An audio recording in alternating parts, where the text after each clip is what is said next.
Mitra IDC, kita masih mengikuti program Belajar di Radio IDC bersama SDIT dan SMP Islam Istiqomah Balikpapan. Interaktif dan WA di 0811 5445895. Ikuti acara ini juga di live streaming idcfm.co.id. Baik, alhamdulillahirobbilalamin. Mitra IDC yang dirahmati Allah Subhanahu wa taala. Kita masih bersama Miss Sarah dan juga ada adik-adik kita Nike, Aziza dan Zara. Baik, Jihan ya. Jihan. Salah sedikit enggak apa-apa ya Jihan ya. It's okay. It's okay ya. Baik, dan next kita lanjut lagi ke Miss Sarah untuk discuss lagi ya terkait dengan berkaitan dengan English ya. Kalau biasa tadi sudah disampaikan bagaimana bahasa Inggris itu menjadi global language ya, menjadi wasilah kita juga untuk talk another to another yang lainnya gitu ya, untuk bersama-sama berbicara. Dan kalau kita kemana-mana biasanya dengan bahasa Inggris menjadi modal ya. Iya, menjadi modal ya. Easier, lebih mudah ya. Jadi kita tidak dibohongin kalau belanja ya. Iya benar. Ataupun di penunjuk arah atau jalan dan sebagainya begitu ya. Iya benar. Walaupun tadi adik-adik kita Nike, Aziza dan juga Jihan, banyak metode yang didapat dari misalnya watching TV, kemudian video, kemudian juga listening song gitu ya, dan juga ada discuss with a friend ya, smart friend, yang memang banyak sekali cara ya untuk bisa belajar bahasa Inggris. Yes. Nah, kembali ke Miss Sarah, silakan. Okay, thank you. Kalau tadi we are talking about when the first time and how do you enjoy English.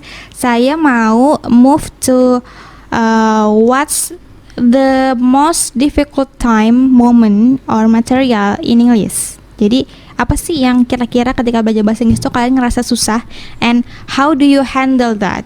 Mulai dari I choose, mungkin Jihan dulu kali ya. Maybe difficult on speaking atau kesulitan untuk berbicara dalam berbahasa Inggris yang fasih. Saya terkadang masih kurang jelas dalam berbahasa Inggris, dan I think it's my biggest difficult on English. Oh, so your biggest difficult is speaking, right? Okay, speaking. Kalau Jihan speaking, how about Nikkei? The lesson that I think is quite difficult is confusing is the date in English. Jadi cara reading the date in English itu lumayan susah. Mungkin kalau write-nya aja mudah, tapi kalau reading dan speakingnya tuh masih susah gitu. Oh, kalau misalnya you are asked by your teacher what date is today, kalau misalnya tanggal berapa hari ini, you are confused to speak like, oh apa ya hari ini tanggal berapa, bulan apa, tahun berapa gitu ya. Karena kan di situ mengandung angka di tahun dan juga di tanggal. Jadi you are confused in certain material. Jadi materi-materi tertentu seperti itu ya. Oke. Kalau Nike tadi tentang materi tertentu, how about Aziza? Menurut saya ketika speaking saya masih sulit untuk berbicara dengan accent yang jelas. Dimulai dari menggunakan bahasa Inggris sehari-hari yang familiar ke orang-orang sekitar. Okay, your biggest difficulty is also about speaking, ya. Oke, jadi kalau kita kulik dari mereka, their difficulties is speaking, it is no wonder ya, jadi nggak heran, because when I was your age, kalau ketika kita belajar, ketika saya dulu di umur kalian belajar bahasa Inggris, my biggest difficulty is also speaking. Sampai ketika saya kuliah, when I was in college. Jadi I try to speak English and I have so much to say in my head, but I cannot put in my mouth. Jadi saya punya banyak kata, saya punya banyak yang mau disampaikan di dalam kepala saya, but I cannot deliver it. Jadi saya nggak bisa ngomong because kosakata saya ada, ide saya yang mau saya ucapkan ada. Tapi yang tidak bisa, yang menghambat adalah karena habit, kebiasaan. Seperti itu. Jadi kalau ketika kalian ngerasa speaking is difficult, mungkin it's because you are seldom to practice. Jarang jarang praktek. Kalian cuma baca, ngerti teori, tapi ketika kalian ngomong, kalian nggak pernah ngomong. You are seldom to speak, seperti itu ya. Jadi mungkin itu tadi biggest difficulty is speaking karena tidak adanya habit, tidak adanya kebiasaan yang muncul dari diri kalian. Because kalau misalnya speaking itu kan tentang komunikasi. Komunikasi kalau misalnya kita nggak praktek, kita nggak ucapkan,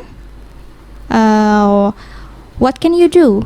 Apa yang bisa kamu lakukan kalau kamu nggak praktek gitu kan? Tapi di sini pasti kalian mikirnya, kalau praktek nanti di depan teman-teman takutnya dikecengin gitu, kayak sok-sok bahasa Inggris gitu kan, ya kan? Alright. Sebenarnya itu juga sebagai masalah juga sih, masalah eksternal ya.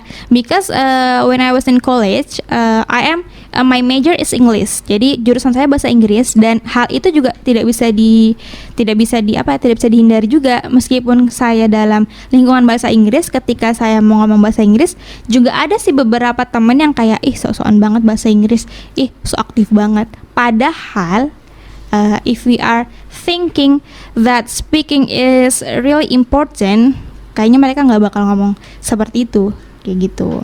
Jadi sebenarnya itu mental ya. Jadi kalau misalnya ada teman-teman yang ngecengin, just don't care about it. Just go on with your speaking, seperti itu. Sebenarnya susah ya. Cuma kalau misalnya tidak susah, ya namanya bukan belajar kan. Because tadi seperti saya bilang, English is not always a rainbow. Jadi tidak selalu pelangi. English has ups and downs, has difficulties, has the easiness, punya kesusahan sendiri, punya kegampangannya sendiri. Tidak melulu selalu gampang seperti itu. Jadi ketika kita menemukan kesusahan, just go with it. Don't care about it. Just speak what you have to speak. Seperti itu ya. Untuk Aziza dan Jihan yang kesulitan dalam berbicara bahasa Inggris atau speaking English outly, seperti itu. Nah, kalau misalnya kesulitan sudah, kalau saya tanya gimana sih, what's your tips from you to your friends, to this audience, how to learn English, itu gimana? Kalau misalnya dari kalian enjoy prosesnya, itu gimana sih tips supaya kita enak dan enjoy dan gampang learning English itu? How is it? From Jihan. Ya, selain rajin-rajin berlatih materi, kita bisa berlatih bahasa Inggris melalui apa yang kita suka, misal seperti dari film, lagu, dan sebagainya. Dengan begitu, kita bisa belajar bahasa Inggris tanpa terbebani. And don't be shy to ask your English teacher untuk memahami suatu materi. And the last, don't be lazy to learn English. Oke. Sebentar, saya masih ke Nike dulu. Ini kan saya juga, my mother is also English teacher. Tapi lucunya, my mother never teach me. Jadi ibu saya nggak pernah ngajarin saya bahasa Inggris. Jadi I grew up learning English by myself, by my teacher, by song, by movies. Nah, how about you? Do you feel the same atau pernah diajarin gitu? Ya, pernah diajarin juga. Terkadang saya juga belajar sendiri melalui lagu-lagu gitu. Oh, oke. Jadi kalau misalnya kalian you have your difficulties, berarti nanyanya ke ibu ya? Yeah. Your mother. Oke, good. Kalau berarti tadi tipsnya adalah banyak-banyakin enjoy movie, song, dan also ask teacher, seperti itu. Oke. Kalau Nike gimana? How about Nike? Kan biasanya paling sulit itu speaking ya. Yes. Jadi yang pertama tuh start with basic vocabulary and phrases. Jadi mulai belajar kata-kata bahasa Inggris yang relevan gitu dengan hidup sehari-hari. Sebenarnya vocabulary ini lebih penting daripada grammar. Kenapa? Karena walaupun grammar masih kurang bagus, mungkin pesan kamu masih bisa tersampaikan. Contoh pertama dengan grammar yang bagus tuh, excuse me, can you tell me where is the toilet in the school? Tapi dengan 3 kata aja sudah bisa gitu. Excuse me, toilet, where? Oke, good, yes. Namun bukan berarti kita tidak perlu belajar grammar. Grammar juga penting. Oke, benar banget yang dibilang Nike. because maybe the difficulties is speaking benar, tapi grammar is also important ya, benar itu penting juga. Tapi ketika when we are in speaking, kalau kita belajar speaking, kalau kita menilik tentang speaking, sebenarnya grammar tidak terlalu diperhatikan ya. Jadi when we are talking to native speaker, to American people, untuk orang bule, sebenarnya grammar tidak terlalu, it's not matter, tidak terlalu masalah, because when you are speaking to foreigner, to orang bule, misalnya, yang seperti yang saya bilang sebelumnya, kalau kalian mau beli sesuatu di negara orang, and you don't understand what you are going to say, kalau misalnya nggak tahu anunya, kalian bisa bilang just I want this. Saya mau ini. Saya mau beli es krim. I want this. How much? Berapa? Jadi tidak usah terlalu muluk-muluk. I want just I want this. How much? Seperti itu. Nanti mereka akan bilang, kalau mereka juga tidak tahu bahasa Inggris, they can speak sign language. Jadi kayak pakai sign, pakai tanda. Oh misalnya $1 misalnya, $1 gini, dia akan one gitu kan. Meskipun tanpa bilang dollar, pasti kalian ngerti ya kan. Jadi ya udah, kalian siapin $1. Oke, that's it. Case closed. Jadi masalah selesai, es krim dapat, enak, speaking juga dapat, seperti itu. Benar kan Kak bilang, yang dibilang Niki adalah ketika speaking, grammar is not always matter. Jadi grammar tidak selalu menjadi masalah ketika kita speaking. Tapi berbeda kalau kita belajar ya. Kalau kita belajar di sekolah, terutama di kelas, grammar is always matter. Jadi selalu harus penting kalau misalnya kita lagi belajar di kelas. Tapi kalau lagi speaking di negara orang, lagi speaking di negara sendiri dengan orang bule, grammar isn't always matter gitu. Benar. Kalau misalnya si Aziza, your tips. Kalau menurut saya, sering memahami translate or subtitle saat menonton film berbahasa Inggris. Lalu belajar memperbagus cara bicaranya bahasa Inggris. Oke, jadi tadi sama kayak si Jihan ya. Berarti harus pakai movies or song gitu ya, seperti itu. Nah, sebenarnya ini saya ada materi sedikit perbedaan antara. Kadang kita suka bingung. Some of my students have been asking me which one is correct between color, COLOUR, and color, COLOR. Jadi kayak kalau kita Indonesia kan, yang mana sih Bu yang benar, color atau color, COLOR, warna. Yang mana yang benar Bu? Nanti saya kalau misalnya nulis ini salah lagi, ibu salahin lagi seperti itu. Nah, kalau misalnya ada yang bertanya seperti itu, both are correct. Jadi semuanya benar, dua-duanya benar.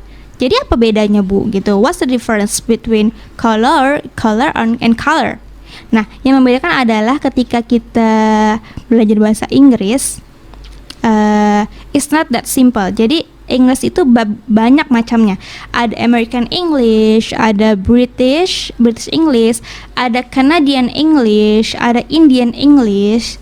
Tapi sebenarnya yang majornya, yang lebih besar untuk kita pelajari adalah American English and British. Jadi yang paling sering digunakan adalah American and British.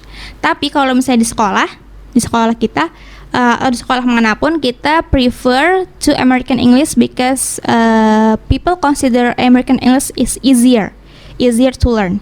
Jadi kalau yang tadi color pakai U itu adalah British, kalau color yang nggak pakai U adalah American English, seperti itu. Nah sebenarnya perbedaan dari American and British English itu banyak ya.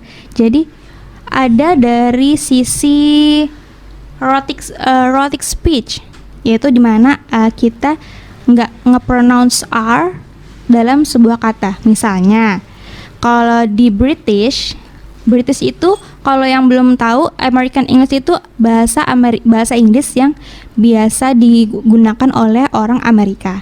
Tapi kalau British adalah bahasa Inggris yang digunakan atau aksen yang biasa orang untuk orang gunakan ketika dia berada di Inggris. Jadi negara Amerika sama negara Inggris kan beda ya. Jadi kalau di negara Inggris they speak British, mereka berbicara bahasa Inggris British. But kalau misalnya American English, kalau mereka di Amerika they speak American language. Jadi itu perbedaannya. Kadang kita sebutnya American accent and British accent. Jadi aksen Amerika sama aksen British seperti itu. Nah, perbedaannya ada 3. Yang pertama ketika di British accent itu di British ada namanya rhotic speech. They don't speak rhotic speech. Jadi rhotic speech ini misalnya for example we say kalau di Amerika atau misalnya guru-guru kalian belajar misalnya kita ngomong brother, kakak laki-laki atau saudara laki-laki, brother, R-nya di rolling seperti itu, brother. But kalau di British di Inggris di bahasa Inggrisnya orang Inggris, we just say brother. Makanya ada plesetan berada. Hai berada. Itu dari brother tapi R-nya nggak di rolling jadi brother. Seperti itu. Sama halnya dengan Harry Potter. Kalau American English we say R-nya pakai R-nya di rolling Harry Potter. Tapi kalau di British we say Harry Potter. R-nya nggak dipakai. Jadi R-nya tuh dihilangin gitu. Disimpelkan seperti itu. Sebenarnya masih banyak, cuma untuk lebih jelasnya mungkin sobat-sobat IDC you can look up on your Google. Nah, yang kedua ada perbedaan di spelling juga. Spelling itu ejaan. Jadi ejaan yang seperti tadi yang kalau warna color Britishnya pakai U, tapi kalau American we just say color, U-nya dihilangin. Itu perbedaan dari spelling ejaan ya. Kemudian different vocabulary. Jadi meskipun sama-sama bahasa Inggris, ada banyak kosakata yang berbeda between American and British English for the same thing. Jadi barangnya sama, tapi kosakatanya berbeda. Misalnya, kalau pesawat di bahasa Amerika, we say what? Nih kalau pesawat. Planes or airplane, right? Airplane. Tapi kalau di British we say aeroplane gitu. Jadi berbeda. Airplane American, aeroplane British. Another example misalnya yang sering kita beli di McD nih. Ada French fries. Kentang goreng, right? Kentang goreng itu American English. Tapi kalau misalnya we go to London, we go to Inggris, ketika kalian mau beli kentang goreng di McD, I wanna buy French fries. They just say what, French fries? No, because di Inggris French fries is not French fries. Kentang goreng bukan French fries, tapi they call it chips. Gitu, jadi chips. Jadi kalau mau beli kentang goreng di McD-nya Inggris, di negara Inggris sana, I wanna buy chips. Itu kentang goreng di sana seperti itu. Ya, jadi itu tadi beberapa perbedaan antara British sama American English. Nah, seperti itu. Mungkin untuk kosakata lainnya bisa di search di Google juga untuk sobat-sobat IDC ya. Nah, kemudian nah ini kan teman-teman di sini adalah member atau anggota dari jurnalis klub ya, jurnalistik klub ya, eskul jurnalis, ya kan? Nah, gimana sih what's the activity in jurnalis? Jadi aktivitas apa yang di jurnalis? Kalau misalnya English Club kan pasti kita belajar bahasa Inggris gitu kan. Nah, kalau teman-teman yang di English yang di Journalistic Club, what's your activity in that extracurricular? Apa nih kayak kegiatannya di ekskul? Kegiatan kami selama mengikuti ekskul jurnalistik ini adalah mencari pengetahuan mengenai apa sih jurnalistik itu dan mengapa orang disebut jurnalistik atau jurnalis gitu. Pokoknya bertukar informasi sesama anggota mengenai jurnalistik. Oke. Terus kalau di jurnalis, do you use English or just Indonesian? Kalau di di ekskul jurnalis? Indonesian. Oh, Indonesian. Oke, mungkin nanti bisa bilang ya sama ibu tutor jurnalisnya, karena kan you are good in English ya, you are a member of journalistic club and you are good in English. Mungkin kalau udah bisa making a paragraph about anything in journalistic in Indonesian language, maybe just you can going to the next level, which is bikin paragraf pakai bahasa Inggris gitu. Terus kalau kesusahan, just call your English teacher, right? Ya, seperti itu ya. Ya, mungkin nanti bisa disampaikan sama tutor jurnalis klubnya ya, jurnalistik klubnya ya, Nike, Aziz sama Jihan, seperti itu. Oke, terus itu kalau misalnya saya tanya, itu kan tentang jurnalis ya, tentang jurnalis. Kalau misalnya kita back to English, misalnya kita kembali ke bahasa Inggris, kalau gimana sih rasanya back to school and learning English and learning everything first time at school after pandemic online school? Gimana rasanya? Well, I feel happy and excited because I can meet my friends and my teachers secara tatap muka. Dan untuk belajar bahasa Inggris, saya rasa saya lebih mengerti belajar bahasa Inggris di sekolah dibandingkan belajar di rumah. Oke, itu Jihannya, jadi lebih excited ya kalau misalnya belajar English di sekolah dan juga belajar apapun sebenarnya ya, karena kan kita you are meeting your friends, you are meeting your teacher, and then kalau misalnya mau nanya, you have difficulties, just raise your hand and asking whatever you want to ask gitu ya. Nah, kalau misalnya Nike gimana? My first impression when learning English at school setelah pandemik ini sama sih sepertinya, very fun gitu. I feel excited. Jadi kita learn English ini face to face with our teachers. Jadi langsung tatap muka. Jadi lebih paham. Oh, lebih paham, right? Kurang lebih sama ya. Nah, kalau Aziza gimana nih? Sama juga nggak nih? Kalau saya juga sama sih, seru dan lebih mengerti materi dari yang sebelumnya karena tidak langsung bertemu dengan guru gitu. Oke, jadi ya benar sih, lebih mudah kalau kita belajar itu tatap muka ya.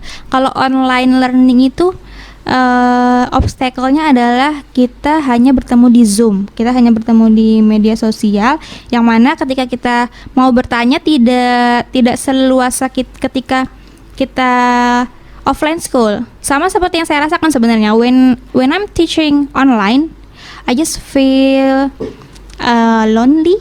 I just feel lonely, kayak kesepian ngajar di online tuh ya, karena kan ketika kita nanya gimana nih murid-murid, they just silent, kayak cuma diem doang. Jadi kayak langsung krik-krik, kayak lonely, bicara sendiri gitu. Nah, terus kalau misalnya saya back to school, belajar di sekolah, saya benar-benar lebih enjoy ngajarnya karena tatap muka tadi itu seperti itu. Jadi yang bisa dipetik di sini adalah ketika kita belajar di sekolah, apalagi belajar di Istiqomah, adalah kita bisa langsung enjoying your lesson from your teacher. Jadi bisa langsung enjoying your lesson from your teacher. Dan juga gimana nih guru-guru di Istiqomah, gimana? Kira-kira enjoy nggak sama guru-gurunya? Menurut saya sih dari segi cara mengajarnya cocok buat saya. Cocok, benar. Oke. Kalau Jihan, gimana selama setengah semester ya kita belajar offline? Ya, sama juga, cara mengajarnya juga Cocok. cocok buat saya. Oke. Kalau Aziza? Saya juga sama, belajarnya juga lebih kayak santai gitu dari. Oke, berarti guru-guru Istiqomah sepertinya nih baik-baik semua, terus enjoy belajarnya. Mungkin kalau bahasa Inggris biasanya saya nge-games di kelas, tapi mungkin karena kita hanya baru bertemu setengah semester, kita belum belum belajar ada gamesnya ya. Mungkin cukup sekian, that's it that I wanna share with you, Sobat IDC. Mungkin kita akan bertemu lagi someday with another students and another teacher. Thank you. Assalamualaikum warahmatullahi wabarakatuh. Waalaikumsalam warahmatullahi wabarakatuh. Alhamdulillah.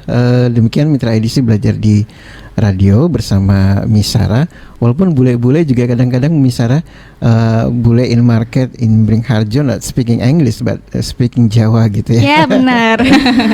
Baik, sekarang sudah thank you very much Misara atas ilmunya diberikan Yes, pada thank you. pagi hari ini. Nike juga, Aziza dan Jihan, don't give up, you can do it, speak English very well insyaallah ya. Dan kita jumpa lagi nanti di lain waktu dan kesempatan untuk belajar bersama di radio bersama guru-guru di SDIT Istiqomah dan SMP Islam Istiqomah. Yes. Yes. Baik, demikian dari kami. Mohon maaf jika ada kata yang kurang berkenan. Misara, Nikai, Aziza dan Jihan undur diri dari ruang dengar Mitra edisi. Billahi taufiq wal hidayah. Wassalamualaikum warahmatullahi wabarakatuh. Demikian telah kita ikuti program belajar di radio IDC bersama SDT dan SMP Islam Istiqomah Balikpapan.